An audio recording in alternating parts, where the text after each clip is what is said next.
That sound you just heard, most drivers make it every single morning, and most of them have no idea what it's costing their engine. Hi, I'm Stefan.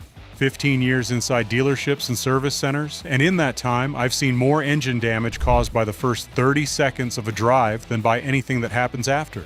Today, I'm giving you 5 starting habits that are quietly destroying your engine. Not over the years, but over every single cold start.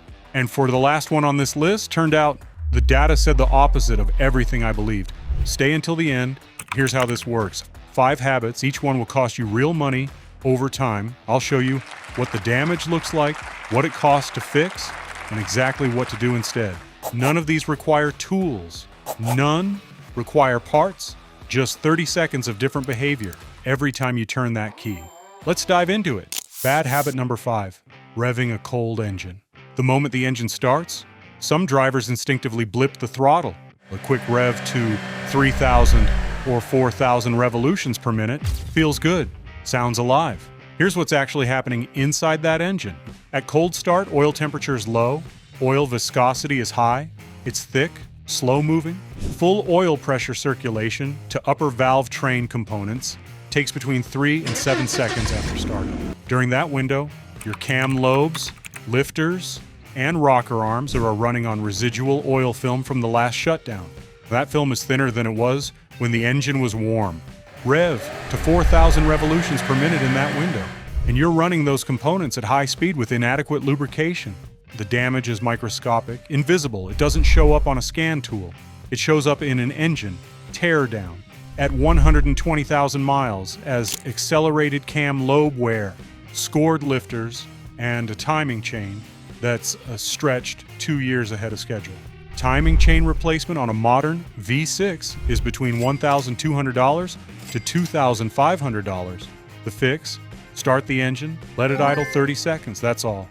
30 seconds for oil pressure to fully circulate, then drive gently under 2,000 revolutions per minute for the first 5 minutes. Cost of this habit change: 0. Engine life gain: measurable. Bad habit number 4, running accessories at cold start. You get in the car on a winter morning, engine starts. Immediately, heated seats on, rear defroster on, AC blower on full, radio up. Every electrical accessory you activate at cold start places immediate load on the alternator. The alternator places load on the engine. The engine, which is still cold, still building oil pressure, still running rich on a cold fuel mixture, now has to work harder to power your accessories at the exact moment it's least prepared to do so. The compound effect: cold engine running rich plus accessory load equals incomplete combustion in the first 2 minutes. Carbon deposits form faster on intake valves and piston crowns during cold rich running under load than at any other operating condition. On direct injection engines, where intake valves never get washed with fuel, this accelerates carbon buildup by a measurable factor. Professional carbon cleaning service, $300 to $600. The fix: start the engine, wait 60 seconds, then turn on your accessories progressively. Heated seats first, they place the least load. Defroster after 30 seconds. A C after the temperature gauge starts moving. 60 seconds of patience against a $400 carbon cleaning bill. Bad habit number 3, shifting into drive immediately. Engine starts, 3 seconds later you shift into drive and go. Modern automatic transmissions use hydraulic pressure to engage clutch packs and hold gear ratios. That hydraulic pressure comes from transmission fluid pumped through the valve body by the transmission pump. At cold start, transmission fluid is cold, thick, slow-moving. Full hydraulic pressure in all transmission circuits takes between 5 and 15 seconds to build completely. Shifting into drive before that pressure is fully built means your clutch packs are engaging under partial hydraulic pressure. They slip slightly, microscopically.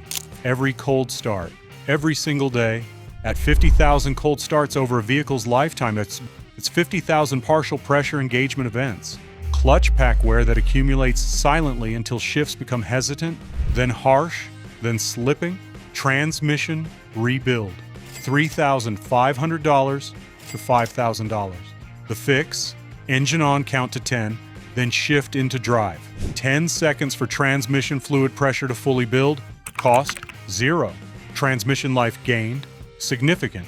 Right now, what's your morning routine when you start your car? Do you drive immediately or do you wait?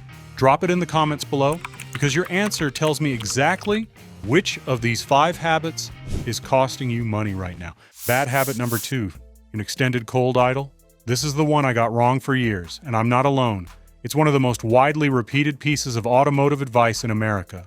Let it warm up for 5 minutes before you drive. I said this to customers, my mentor said it to me. Every driver over 50 learned it as fact. Here's what the data actually says. The Department of Energy published findings showing that extended cold idling increases engine wear, not reduces it. Here's why. At idle, a cold engine runs rich, more fuel than the combustion event can completely burn. That unburned fuel washes down the cylinder walls, stripping the oil film that protects the piston rings and cylinder bore. Simultaneously, at idle, oil pressure is lower than under load. The upper valve train receives less lubrication at idle than it does under gentle driving conditions. So the engine warms up 40% faster under gentle load than at idle, which means every minute you spend idling is a minute of cold rich running on thinner than normal oil film that could have been a minute of warmer, more efficient operation. And the myth came from carburetor-era engines that genuinely needed time to stabilize fuel delivery at cold temperatures. Fuel injection made that obsolete in the 1980s. The advice survived anyway. The fix: 30 seconds at idle for oil pressure, then drive gently under 2,000 revolutions per minute until the temperature gauge reaches normal. That's it. No 5-minute warm-up, no 10-minute warm-up, 30 seconds and gentle acceleration. Bad habit number 1, starting with the steering wheel at full lock. This one damages something most drivers never think about. You've parallel parked. Wheels turned hard to the right. Next morning, engine starts. Steering wheel still at full lock. You pull out while turning. On vehicles with hydraulic power steering, starting with the wheels at full lock places the power steering pump under immediate maximum load at cold start. Power steering fluid, like all fluids, is thick when cold. The pump is working at maximum pressure against thick cold fluid at the exact moment it's least able to handle that load. Repeated cold starts at full lock accelerate power steering pump wear. The pump develops internal scoring. Pressure drops. Steering becomes heavy intermittently, then consistently. Power steering pump replacement, $200 to $500, depending on vehicle. The fix: before starting, straighten the wheels if possible. Or start the engine and wait 15 seconds before moving the steering wheel. 15 seconds for fluid to warm slightly and circulate. On electric power steering vehicles, this doesn't apply. But on any vehicle with a hydraulic pump, cold full lock starts are silently wearing your system. Here's what these 5 habits have in common. None of them feel like damage. None of them trigger a warning light. None of them produce a sound you'd notice. They produce invoices at 80,000 miles, at 120,000 miles, at 150,000 miles, for repairs that feel random, for parts that just wore out. They didn't just wear out, they were worn out, 30 seconds at a time, every cold morning, for years. The good news is that every single one of these is fixable starting tomorrow morning. No parts, no tools, no appointment, just 30 seconds of different behavior and the knowledge of what those 30 seconds are actually doing inside your engine. If this video just changed your morning routine, hit that like button. Just 1 second, and it helps this reach the next driver who's about to pay $2,500 for a timing chain that 30 seconds of idle time could have protected. Subscribe and turn on notifications, because next week I'm covering something every driver with over 60,000 miles needs to see, failing silently right now on millions of American vehicles. No warning light, no obvious symptom, just slow, invisible damage until the bill arrives, and it starts at $800 and climbs from there. All of that for a part that costs only $4. You don't want to miss that one. I'll see you in the next one.